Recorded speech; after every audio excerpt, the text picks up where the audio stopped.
Bien, bonjour mesdames, bonjour messieurs. Je suis ravi d'être présent ce matin avec vous pour vous dire quelques mots sur la société Pure Storage et ce qu'on fait. Alors, donc c'est une société. Alors, la zapette est là, pardon. Donc, nous sommes une société d'origine américaine implantée dans la Silicon Valley à Mountain View, que vous connaissez peut-être de nom.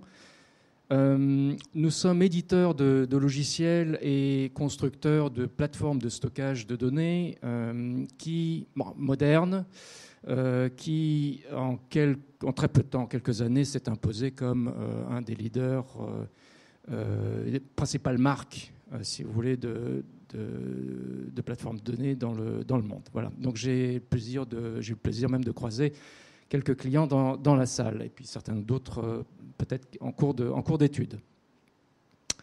Alors, je voulais vous dire quelques mots sur Pure Storage.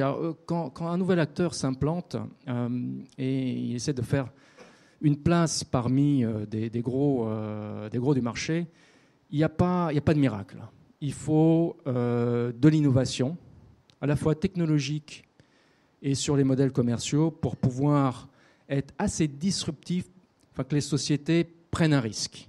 C'est toujours comme ça que ça marche. Vous connaissez des sociétés comme VMware, etc., qui ont réussi à s'imposer comme ça. Donc, ça a été le cas de Pure Storage. Je vais vous dire comment on a réussi à s'imposer dans le domaine du data center. Avant tout, je voulais juste vous donner quelques métriques pour que vous soyez un peu plus parlant et que vous preniez peut-être conscience de quelque chose que vous voyez également dans vos data centers.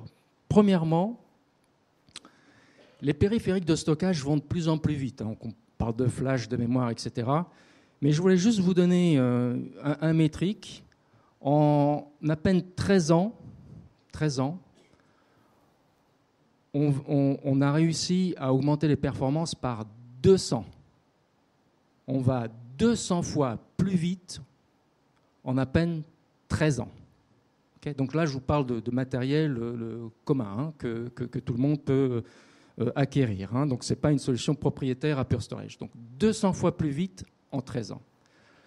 Autre métrique qui va toucher le data center à la fois économiquement, mais également par ses aspects green. Aujourd'hui, toutes les directions ont des objectifs de réduction de carbone, donc carbone zéro. Donc ça, c'est très important. En à peine 6 ans, on a réussi à réduire la consommation électrique par 100 et à réduire l'emplacement, donc les mètres carrés dans le data center, par 250. Et c'est massif. Ce n'est pas quelque chose qui est propre à Pure Storage, mais c'est la technologie qui évolue. Et je peux vous dire que les ingénieurs et tout le marché en ont sous le pied. Ce que je veux dire par là, c'est que le data center va continuer à évoluer fortement. Il y a eu une grosse accélération depuis à peu près une quinzaine d'années, une dizaine d'années, et cette accélération elle va se poursuivre. Donc ça a un impact, si vous voulez, sur les équipements qu'on met dans les data centers. Je vais vous parler de quelque chose qui vous paraît évident parce que c'est dans les mœurs, c'est passé dans les mœurs de tout le monde et vous pensez que c'est normal. Vous achetez un équipement, vous l'utilisez, au bout de 4-5 ans, il commence à présenter peut-être des signes d'usure, peut-être pas, mais il y a une obsolescence. Il ne correspond plus aux besoins de mes utilisateurs. Cet équipement, j'ai du mal à le faire évoluer parce que les limitations technologiques, la façon dont on est conçu, etc. Et vous trouvez ça normal de le jeter après 5 ans. C'est passé dans les mœurs de tout le monde. Okay. Et vous rachetez. Vous le jetez à la poubelle et vous rachetez un autre équipement qui est équivalent et vous repartez pour un cycle. Les métriques qu'on a vues avant, donc on va de plus en plus vite, on consomme de moins en moins de place et moins d'électricité, ça compte. Garder même un équipement 5 ans, ça devient de plus en plus difficile pour les équipes du data center. D'accord ? Ils ont peut-être le besoin de renouveler même plus vite. D'accord ? Donc, Pure Storage a vu ce problème arriver il y a à peu près une douzaine d'années. Ils ont dit on ne peut plus continuer comme ça.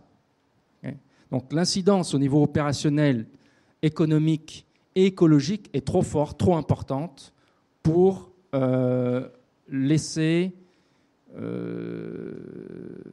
faire ces choses-là. Donc on a dû concevoir une technologie différente, modulaire, qui permette d'être à jour tout le temps, mais sans vous obliger à jeter les équipements. Et ça, vous le retrouvez, et c'est ce qui fait le succès du cloud public. Peu importe le fournisseur du cloud public. Vous achetez un service et vous ne vous préoccupez pas de l'infrastructure qui est sous-jacente. D'accord ? Vous achetez un service et vous avez un niveau de service. Okay. Vous achetez par exemple, je ne sais pas moi, 100 Tera de stockage pour stocker je ne sais pas quelle application, avec un certain niveau de performance. Et tant que vous payez votre souscription, vous avez le droit à ce service, sans vous soucier de l'infrastructure sous-jacente. D'accord ?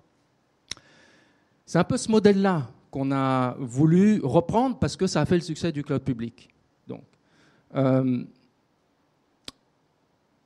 Donc on offre à nos clients des plateformes de stockage, donc différents modèles, différentes capacités, etc.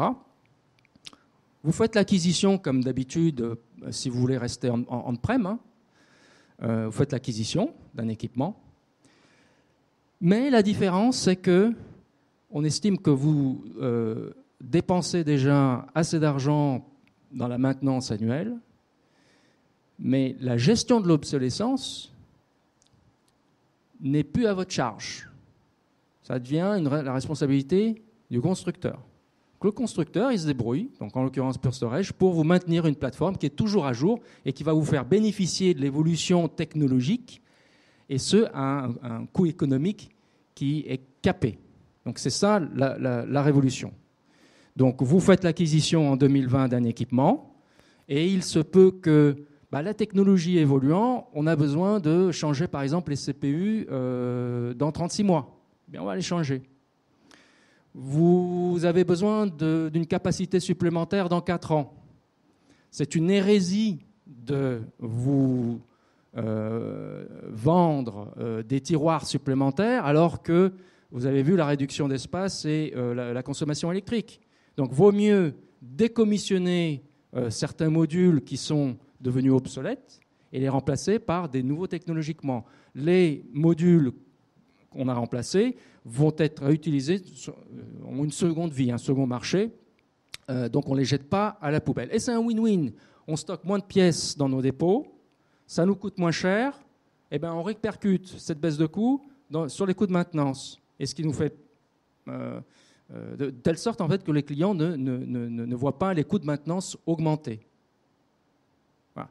Donc c'est ça fondamentalement, c'est cette rupture sur cette obsolescence d'équipements qu'on apporte sur le marché.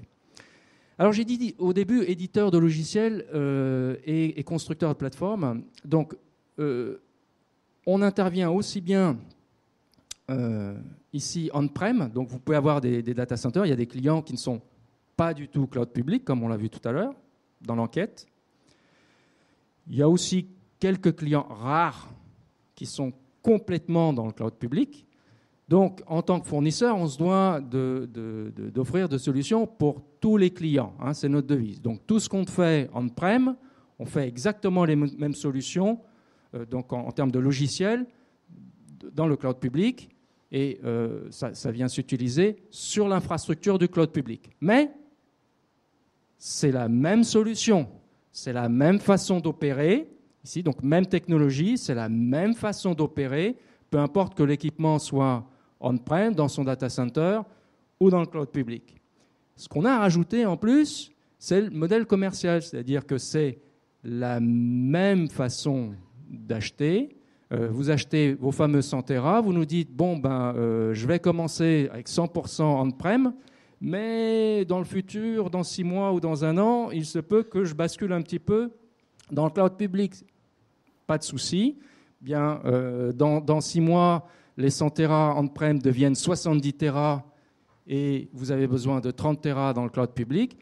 Pas de souci. On vous facture uniquement 70 Tera ici et les 100 Tera que vous avez déjà achetés, la facture n'augmente pas. C'est-à-dire 6 mois après, 1 an après, vous décidez je veux 30 Tera dans le cloud public, eh bien on vous met à disposition 30 Tera dans le cloud public. Okay, à partir du moment où vous ne dépassez pas les 100 Tera, eh bien vous avez le choix d'être en mode hybride, c'est-à-dire à la fois on-prem et dans le cloud public. Voilà rapidement notre mission. Et merci de votre adhésion à tout cette... C'est assez disrupteur et voilà, et ça marche bien. Et merci encore. Donc, s'il y a des questions dans la salle, je peux peut-être en prendre une ou deux. Et sinon, nous sommes sur le stand à côté. Est-ce que vous avez des questions? Oui.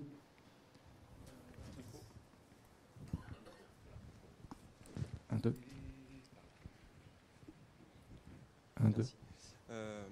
Ça a l'air très intéressant, cette notion d'arrêter l'obsolescence programmée. Par contre, moi j'ai une question sur la partie on-prem. Vous dites qu'en gros, là, de ce que j'ai vu dans la chronologie, on est capable d'avoir un contrat même qui pourrait durer 20 ans en fait, si je comprends bien, avec vous. Et on dit, on fait des upgrades tous les 3 ans par exemple sur la partie stockage et tous les 5 ans sur la partie CPU. Ok, mais il y a bien un moment où il va y avoir une rupture technologique qui va arriver et on va devoir faire un remplacement total, j'imagine, en fait, de l'équipement qu'on a chez nous. Très bonne question. Donc je vais préciser un petit peu les choses. Ce que vous mentionnez là, c'est ce qu'on constate sur le marché. On a l'habitude, c'est l'habitude qu'on a. De voir un équipement, à un moment donné, il y a une limite technologique et j'ai plus d'autre choix que de mettre à la poubelle et de racheter. D'accord ? Eh bien non. Non. Donc, si les ingénieurs sont assez brillants, c'est peut-être le cas chez Pure Storage, mais ailleurs aussi, ils peuvent concevoir un système modulaire avec les composants indépendants les uns des autres que vous pouvez faire évoluer indépendamment et indéfiniment. Ce n'est pas 10 ans, ce n'est pas 20 ans, c'est l'équipement, vous ne le jetez plus à la poubelle. Vous le faites évoluer parce qu'il s'use, parce qu'il devient obsolète, etc. Donc, je vais vous donner un exemple. Donc, les CPU, je vous ai dit, peut-être tous les 36 mois, il faut les changer parce que y a d'énormes gains en performance. Les modules de stockage, c'est pareil. Ils font une grosse performance, l'évolution de performance, de densité, de consommation électrique, etc. Mais quelle est la pertinence de changer une enveloppe métallique tous les 5 ans? C'est ce qu'on fait tous les jours. On jette tous les jours des équipements et quand vous regardez l'ensemble des composants des équipements, il y a des composants, c'est une aberration. Alors, nous, on intervient sur les plateformes de stockage, mais transposer ce modèle-là sur les serveurs, sur le réseau, donc dans le data center, mais également dans notre vie, les smartphones. Dans la salle, on a certainement tous un smartphone, et tous les ans, alors on nous incite peut-être à en changer, mais tous les ans, il y a une nouvelle résolution, un nouvel écran, des appareils photo maintenant avec plusieurs sensors, etc., des capacités qui évoluent, etc. Et on est tenté parce qu'il y a plus d'applications, plus. Mais peut-être que si on pouvait changer uniquement l'écran, ou le processeur, ou la capacité, ou la batterie, ça nous éviterait de jeter. Voilà. Donc c'est vraiment un effort. Donc on milite sur ce point-là depuis plus de 10 ans. Et voilà, beaucoup de clients ont adhéré maintenant. La marque est très répandue. Et donc, je vous invite à nous rejoindre.